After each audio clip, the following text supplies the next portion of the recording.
Hi folks, and welcome to Tiny Kitchen. We're pretty sure this is the smallest space to ever be featured in a cooking show. If we can cook it here, you can cook it anywhere.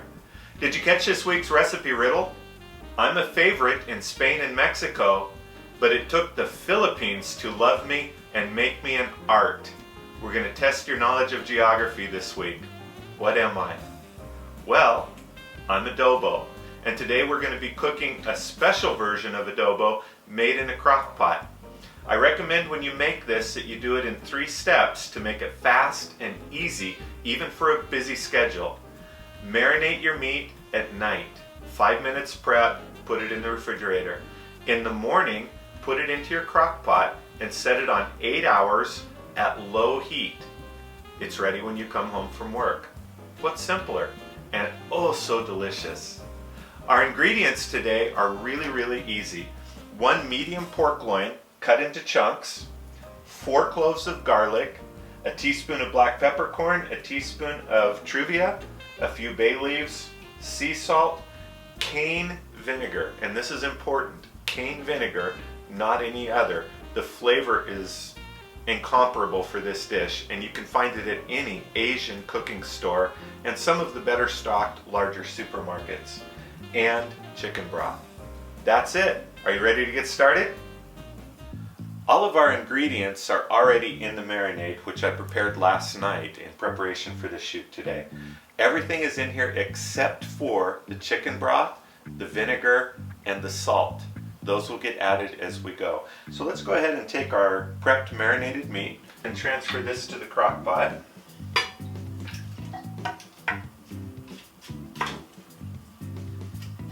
Out nice, and we're going to go ahead and put our 1.5 cups of chicken broth in at this point too.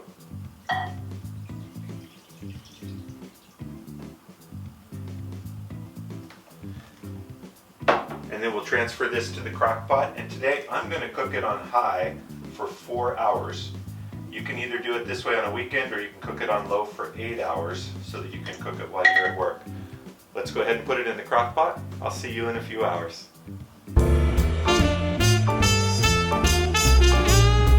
There are a lot of buzzwords in the news these days that have people fearful, and some of them for good reason.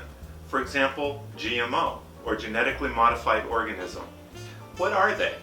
Well, put simply, it's an engineered modification to a living thing. In other words, adding a gene or taking a gene away so that it will behave in a different manner. Are they dangerous? Well, here's the thing. No one knows. There hasn't been the study to find out, and there hasn't been anywhere near enough time to determine long-term effects. Some of them, we rightly believe, may be dangerous. If a splice is put into a plant that inhibits insects, killing insects, will it harm living things in people? Possibly. And for that reason, we are afraid of GMOs a little bit, and we want disclosure so that we know what is GMO and what's not. Another word in the news a lot is organic, and this word makes us feel good. Maybe it shouldn't. Organic has come to be a marketing term much more than a real thing. Just because a plant is grown organically does not mean a product is organic once it hits your table and has been processed and otherwise manipulated. Organic is something you should take with a grain of salt. In any processed food, remember, it's a processed food, and it's inherently not going to be as good for you as a real food is going to be. Now, if you're buying from a farm, very different story. Organic is the way to go. I want to make one comment on soy. Many people are afraid of soy because it is GMO, but organically grown soy is not genetically modified.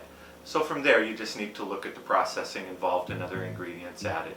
Tiny tips, folks. Big results.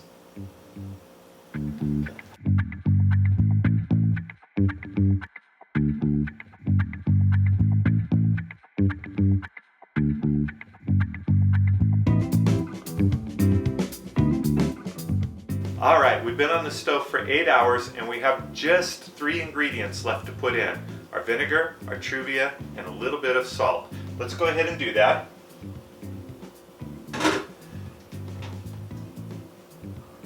Remember, 1/4 cup of vinegar, cane vinegar, about 1 teaspoon of salt,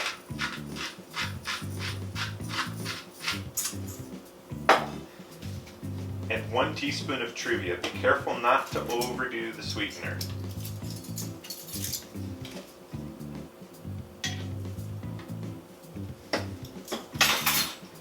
Now we just want to stir this in.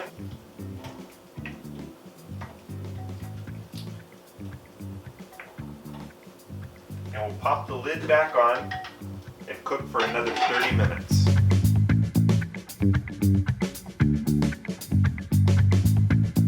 And there we go, folks. Doesn't that look delicious? Always remember, make your food look beautiful and it will taste even better.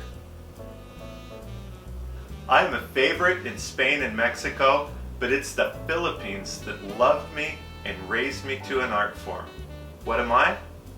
I'm Adobo. And there are about as many adobo recipes as there are people in the Philippines to make it. Many of them closely guarded family secrets. Today, we make crock pot adobo. Very simple because you can start it the night before, throw it in the crock pot in the morning, have it done when you get home in the evening. And it tastes fantastic. You can find the full recipe only at fatfreewithme.com. Thank you so much for watching, folks. If you've enjoyed your time with us, please take a moment to subscribe to this Tiny Kitchen YouTube channel. While you're at it, check us out on Facebook at facebook.com/ffwmtinykitchen. And heck, while you're there, post us your photos when you cook this dish. If you're interested in the Fat Free With Me weight loss program, please visit fatfreewithme.com for more information. And to find out more about Tiny Kitchen Spice Blends, please email us at customercare@fatfreewithme.com for information. Thanks a lot, guys. We'll see you next week.